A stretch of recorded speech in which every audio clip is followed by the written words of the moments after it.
మన ప్రభువును రక్షకుడైన యేసుక్రీస్తు వారి నామములో ఈ మాటలు వింటున్న ఆత్మీయ కుటుంబ సభ్యులందరికీ నా యొక్క హృదయపూర్వక వందనాలు.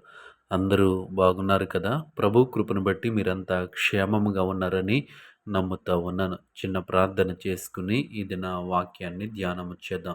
పరిశుద్ధుడా, ప్రేమగల తండ్రి, గొప్ప దేవుడా, కనికరము గల దేవ, కృపగల దేవా, నీకు వందనాలు.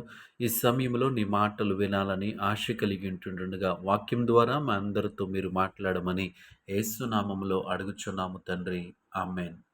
ఈరోజు దేవుని వాక్యము తీతు రాసిన పత్రిక 3వ అధ్యాయము 1వ వచనము. అధిపతులకును అధికారులకును లోబడి విధేయులుగా ఉండవలననియు.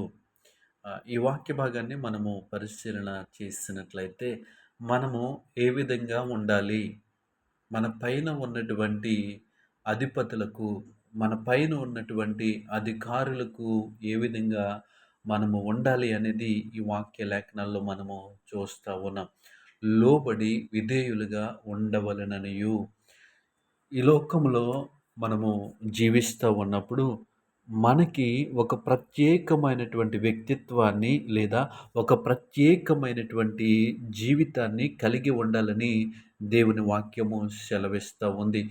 లోబడి ఉండటము మనము నేర్చుకునే వారిగా ఉండాలి. క్రైస్తవ జనాంగము, క్రీస్తు నెరిగినటువంటి మనము మొదటిగా లోబడేటువంటి స్వభావాన్ని మనము కలిగి ఉండాలి. ఈరోజు మనము లోకంలో చూసినట్లయితే ఎక్కడ కూడా లోబడినటువంటి పరిస్థితులు లేవు. ఒక వ్యక్తికి ఇంకొక వ్యక్తి లోబడేటువంటి పరిస్థితిని మనము చూడలేకపోతూ ఉన్నాం. అంత మాత్రమే కాకుండా విధేయత కలిగినటువంటి వ్యక్తుల్ని కూడా మనము చూడలేకపోతూ ఉన్నాం. చిన్నవారు మొదలుకొని పెద్దవారి వరకు వారికున్నటువంటి రకరకాల పరిస్థితులను బట్టి, వారి స్థితిగతులను బట్టి లోబడలేనటువంటి స్వభావాన్ని, విధేయత చూపించేటువంటి స్వభావాన్ని వారు మరచిపోతూ ఉన్నారు. అయితే క్రీస్తు నెరిగినటువంటి నీవు, దేవుని వాక్యము తెలిసినటువంటి మనమందరము కూడా ఏ విధంగా ఉండాలి అంటే లోబడి జీవించేవారిగా ఉండాలి.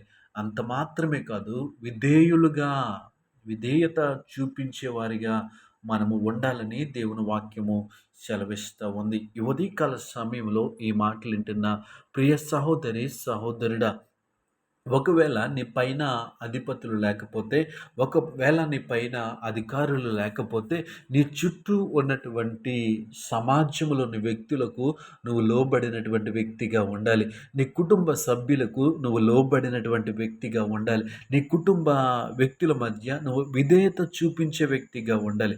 ఎప్పుడైతే ఆ విధంగా మనం జీవిస్తామో దేవుని వాక్యాన్ని నెరవేర్చిన వారిగా ఉంటాం. దేవుని నామానికి మహిమ కలుగునుగాక. ఈరోజు లోకములో ఎక్కడ చూసినా లోబడనటువంటి పరిస్థితుల్ని ఎక్కువగా చూస్తూ ఉన్నాం.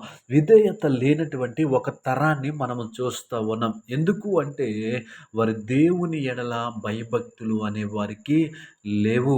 కాబట్టి వారు విర్రవీగుతూ ఉన్నారు. కానీ దేవుణ్ణి ఎరిగినటువంటి మనము, దేవుని అంగీకరించినటువంటి మనము లోబడేటువంటి స్వభావాన్ని కలిగి ఉండాలి.